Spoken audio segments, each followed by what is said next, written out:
अस्सलाम वालेकुम dear students, welcome to our channel world of education. आज हम वर्ल्ड ऑफ एजुकेशन के अंदर लेक्चर नंबर 7 पाक स्टडी 301 का क्लियर करेंगे। ये बहुत ही इंपॉर्टेंट लेक्चर है। आपने इसको ओवरऑल जो वीडियो है उसको कंप्लीट वॉच करना है ताकि आपको समझ आ जाए। और इसी वीडियो के अंदर हम आपको इंग्लिश हैंडआउट्स के साथ साथ उर्दू में हैंडआउट्स भी दिखा देंगे ताकि आपका कॉन्सेप्ट मज़ीद अच्छी तरह जो है वो क्लियर हो जाए। तो without wasting any type of time हम लेक्चर नंबर 7 पाक स्टडी 301 का स्टार्ट करते हैं। Muslim politicals in British India 1924 to 1935, इसका जो चैप्टर का नेम है वो ये है। अब यहाँ पर नीचे उसने आपको दिए हुए हैं कि यहाँ पर ये चीज़ें हम लोग डिस्कस करेंगे। बैकग्राउंड आप खुद पढ़ लीजिएगा। बैकग्राउंड का मतलब यही है कि हिंदू मुस्लिम कम्युनिटी जो है वो कोऑपरेट नहीं कर सकती आपस में। अब खिलाफत मूवमेंट शुरू हो चुकी है।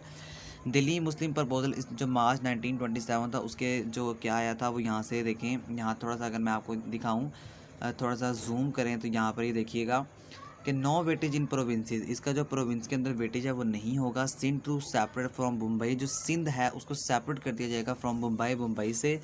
इसके अलावा कॉन्स्टिट्यूशन रिफॉर्म इन NWFP, जो कॉन्स्टिट्यूशन है वो रिफॉर्म करेगा। NWFP को आई थिंक बलोचिस्तान कहा जाता है।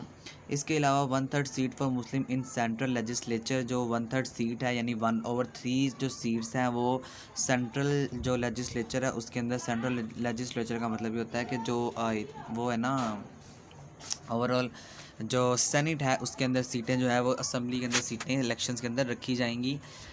फिर उसके बाद आगे देखें, थोड़ा सा ये भी बड़ा इंपॉर्टेंट कॉन्सेप्ट है कि sir Mohammad Safi oppose Jinnah on the issues. ये भी बड़ा इंपॉर्टेंट कॉन्सेप्ट है। अगर आपको फिजिकली हैंडआउट मौजूद है तो आप ये भी देख सकते हैं। सेपरेट इलेक्टोरेट होंगे। फिर attitude toward the Simon commission, Jinnah continued his unremitting efforts by promote Hindu Muslim unity.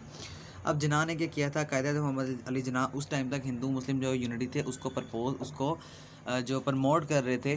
फिर उसके बाद नेहरू रिपोर्ट देख लें। नेहरू रिपोर्ट 1928 के अंदर नेहरू ने एक रिपोर्ट दी थी जिसके जो पॉइंट्स हैं वो आपके साथ यहाँ पर डिस्कस किए जा रहे हैं। अच्छा, इससे ऊपर एक यहाँ पर एक लाइन लिखी हुई है कि जो all parties conference and that appointed 10 members committee. ये 10 मेंबर्स कमेटी थी जो कि मई 1928 के अंदर under the chairmanship of political Nehru and secretary chip off Jawaharlal Nehru, यानी कि कोई भी इसका था जो भी था इसका 10 मेंबर्स कमेटी बनाई गई थी 1928 के अंदर। ये इंपॉर्टेंट कॉन्सेप्ट है, आप इसे अच्छी तरह से याद कर लें कि जो 10 जो मेंबर्स कमेटी थी वो मई 1928 के अंदर चेयरमैनशिप नेहरू जो थी यानी नेहरू के जो अंदर थी ये कमेटी तश्कील दी गई थी, बनाई गई थी। इसके मेन ऑब्जेक्टिव याद कर लें, ये इंपॉर्टेंट है, ये आ सकते हैं एज अ शॉर्ट क्वेश्चन कि सेपरेट इलेक्टोरेट मुसलमानों के लिए नहीं होगा। इसके अलावा कोई भी मुसलमानों के लिए सेंट्रल असम्बली में वो जो 1/3 सीट है वो भी कोई नहीं रखी जाएगी। इसके अलावा जो reservation of seats for Muslim in Punjab and Bengal है, in Urdu majorities provinces the Muslim may be given seats according to the population, यानी कि मुसलमानों को सिर्फ वहाँ पर उन जगह पर उन प्लेसेस पर सीट्स दी जाएंगी जहाँ पर उनकी मेजोरिटी पॉपुलेशन ज़्यादा है। इसके अलावा सिंध को भी एज अ प्रोविंस एक सूबा बना दिया जाएगा। It can be bear it expenses, वो अपने एक्सपेंसेस खुद बर्दाश्त कर सकता है। बलोचिस्तान जो है Kashmir was affected to the given constitutional status on certain condition. अब यहाँ पर सर्टेन कंडीशन यकीनन कोई ना कोई ऐसी कंडीशन रखी गई थी जिसकी वजह से अब यहाँ पर भी थोड़ी सी कॉम्प्लिकेशंस पैदा हो गई थी। कायदे आज़म ने क्या किया था, Quaid-e Azam try to get amendments in the report of all parties conference in Calcutta but did not success. Quaid-e Azam ने यहाँ पर ट्राई की थी कि अब अमेंडमेंट दिए जा सके, रिपोर्ट की जा सके पार्टी कॉन्फ्रेंस को, लेकिन उनकी ये जो कोशिश थी वो भी यहाँ पर नाकाम हो गई थी। इसके अलावा जिना 14 पॉइंट्स, ये बड़े इंपॉर्टेंट हैं, एज अ लॉन्ग क्वेश्चन ये आपसे पूछे जाते हैं कि जिना ने उस टाइम 14 निकात दिए थे और ये दिए कब थे, 1929 के अंदर दिए थे। तो आप यहाँ देखें, federal system residuary powers with the provinces. इसके अलावा ओवरऑल प्रोविंशनल अटोनमी है। इसके अलावा separate electorate for the Muslims हैं, यानी कि जो प्रोविंशनल अटोनमी है वो भी ओवरऑल गवर्नमेंट के अंडर होती है। फिर सेपरेट इलेक्टोरेट जो है मुसलमानों के लिए वो भी आपको दिए जाएंगे। ये आप खुद ये पढ़ लीजिएगा, मैं आपको इसको उर्दू में दिखा देता हूँ। उर्दू में आप इसे देखेंगे तो आपको लाजमन तौर पर ये अच्छी तरह से याद हो जाएंगे।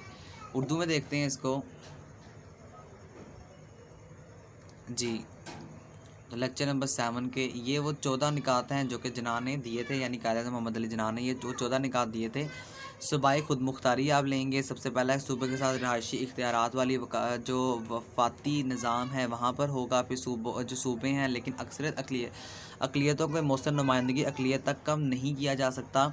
ये आप अपना कॉन्सेप्ट जो है यहाँ से क्लियर कर सकते हैं। मैं आपको इंग्लिश के साथ साथ उर्दू हैंडआउट्स भी प्रोवाइड कर रहा हूँ ताकि आप अपना कॉन्सेप्ट अच्छी तरह से क्लियर कर लें और आप इसे सेल्फ राइटिंग में लिख सकें।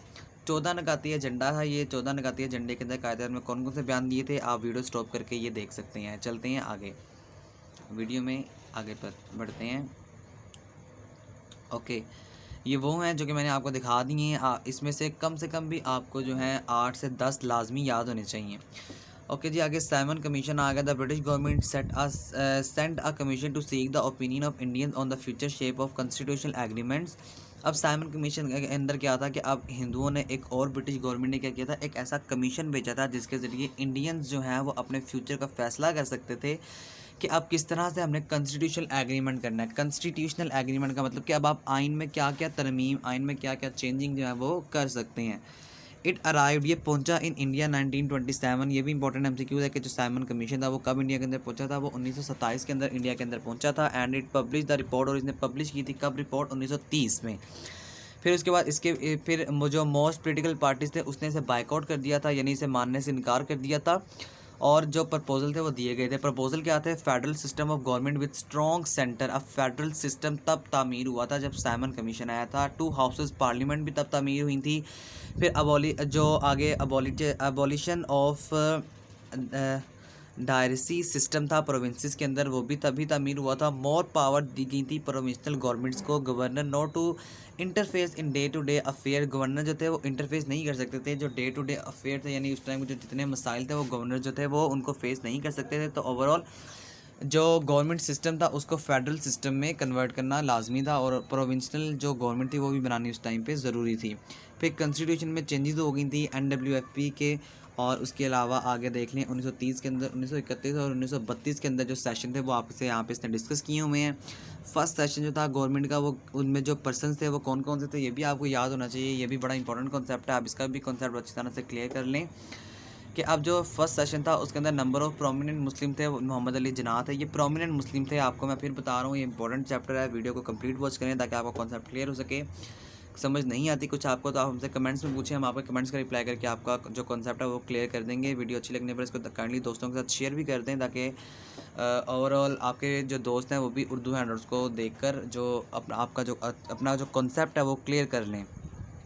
तो प्रोमिनेंट मुस्लिम कौन कौन से थे, मोहम्मद अली जिन्ना थे, सर शाफ़ी मौलाना थे, मोहम्मद अली जौहर थे, जुल्फ़िकार खान थे जिन्होंने पार्टिसिपेट किया था फर्स्ट सेशन ऑफ कॉन्फ्रेंस के अंदर। सेकंड कॉन्फ्रेंस के अंदर मौलाना मोहम्मद अली जौहर थे लेकिन had died after the first conference.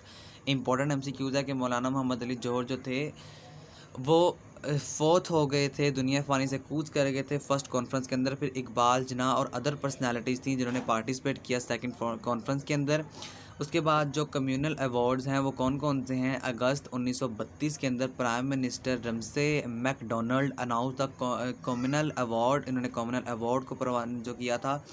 Okay, उसके बाद देखें separate electorate for all the minorities of India. ये भी इंपॉर्टेंट कॉन्सेप्ट है, इसको भी लाजमी याद कर लें। इसको करवाने के बाद मैं आपको दोबारा उर्दू हैंडआउट दिखा देता हूँ ताकि आपका कॉन्सेप्ट जो है यहाँ पर भी क्लियर हो जाए। अगर आपको इंग्लिश में नहीं भी याद हो रहा तो आप उर्दू में याद करने के बाद सेल्फ राइटिंग कर सकते हैं। वेटिज टू माइनॉरिटीज़, माइनॉरिटीज़ कहते हैं अकलियतों को। अब कह रहा है separate electorate for all minorities of India. अब सेपरेट अलहदा से इलेक्टोरेट इलेक्शंस किए जाएंगे जो माइनॉरिटीज़ हैं जो कि अकलियत में हैं इंडिया में इस टाइम। फिर वेटिज होगा इनकी मिनॉरिटीज़ का। फिर नॉन मुस्लिम जो मिनॉरिटीज़ हैं, मेजॉरिटीज़ जो हैं, यानी नॉन मुस्लिम मेजॉरिटी का मतलब ये है कि अब वहाँ पर जो इक़्तिदार में हिंदू हैं इन पंजाब और Bengal was to be allowed in Lucknow pact. 1/3 जो रिप्रेजेंटेशन है मुस्लिम सेंट्रल लेजिस्लेचर है उसके लिए रखी जाएगी। 1/4 प्रेजेंटेशन जो रिप्रेजेंटेशन है वो मुसलमानों के लिए सर्विसेज में भी रखी जाएगी, और सिंध को भी एक प्रोविंस बना दिया जाएगा। पूना पैक्ट की बात करें, ओके मैं आपको यहाँ पहले इसका उर्दू हैंडआउट दिखा दूँ ताकि आपका कॉन्सेप्ट जो है वो क्लियर हो सके। जी, तो ये देख लें साइमन कमीशन का ये है। आप यहाँ से अपना कॉन्सेप्ट जो है वो क्लियर कर सकते हैं।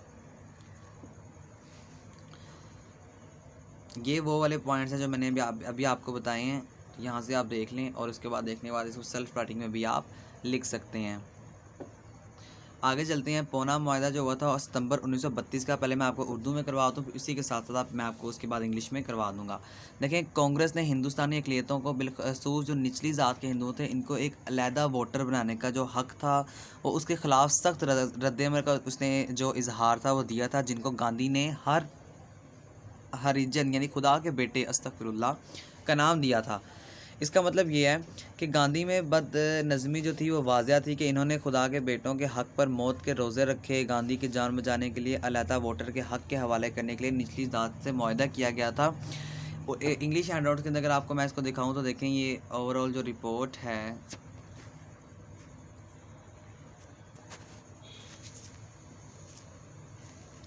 जी, तो ये देखें, ये 3 रिप्यूटेबल कॉन्फ्रेंस थी जिसमें ये ओवरऑल डिस्कशन हुई थी। और डिस्कशन के बाद पूना पैक्ट की बात करें तो सितंबर 1932 के अंदर सेपरेट इलेक्टोरेट हुआ था इंडिया की मेजॉरिटी के अंदर। वही बात जो मैंने आपको बता दी है। यहाँ पर इसने क्या किया था, सन ऑफ गॉड का एक जो वाहियात अमल है वो किया था, और उसके बाद इसने मुआहदा किया था कि हम निचली ज़ात के हिंदू हैं उनको फ़ायदा देंगे। फिर 3 जो आगे राउंड टेबल कॉन्फ्रेंस थी, यानी 3 जो गोलमेज़ कॉन्फ्रेंस थी, उसके अंदर क्या हुआ था, उसके अंदर मेन इश्यूज डिस्कस किए गए थे फर्स्ट कॉन्फ्रेंस के अंदर। And now the rest of them was to be discuss किया गया था। It was poorly attended conference. Quaid-e-Azam did not participated leaving the London.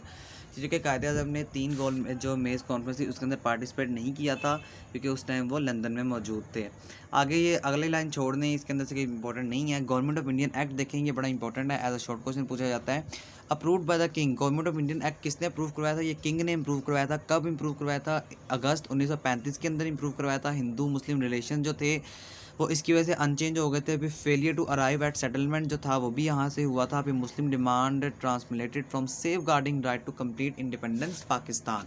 यहाँ तक आपका जो लेक्चर है वो लेक्चर नंबर 7 था। लेक्चर नंबर 7 को अगर ओवरव्यू किया जाए तो इसके अंदर ये पॉइंट्स इंपॉर्टेंट हैं। इसके अलावा जो 14 निकाती एजेंडा मैंने अभी आपको बताया, कायदे ने 14 पॉइंट्स ऐसे दिए थे फेडरल इसमें। तो ये बड़ा इंपॉर्टेंट कॉन्सेप्ट है, आप इसको लाजमी अच्छी तरह से याद कर लें। इसके अलावा उर्दू हैंडआउट्स में भी मैं आपको दिखा देता हूँ एक दफ़ा, ताकि आपका कॉन्सेप्ट जो है वो क्लियर किया जा सके। वीडियो अच्छी लगने पर इसको अपने दोस्तों के साथ लाजमी शेयर कर दें, क्योंकि आपके दोस्त भी हो सकता है इंग्लिश हैंडआउट की वजह से काफ़ी टेंस का शिकार हों, तो वो भी उर्दू हैंडआउट्स को पढ़ने के बाद अपना कॉन्सेप्ट जो है वो क्लियर कर लेंगे। इसके अलावा अगर आप हमारे चैनल पर नहीं हुए, अगर आपने हमारा चैनल अब तक सब्सक्राइब नहीं किया तो काइंडली हमारे चैनल को सब्सक्राइब कर लें, ताकि आने वाली वीडियो का नोटिफिकेशन आपको मिल सके। और इसके अलावा हम आपके साथ मिड टर्म के जो शॉर्ट क्वेश्चन हैं, जो MCQs हैं इंपॉर्टेंट, वो भी अपने इस चैनल पर अपलोड कर देंगे। तो सब्सक्राइब करना ना भूलें, सब्सक्राइब बहुत इंपॉर्टेंट है। Okay dear students, thank you so much. अगर आपको कुछ भी समझ नहीं आया तो आप हमसे कमेंट सेक्शन में पूछ सकते हैं, हम आपके कमेंट्स का रिप्लाई करके आपका कॉन्सेप्ट जो है वो क्लियर कर देंगे। ठीक है डियर स्टूडेंट्स, अल्लाह हाफिज़।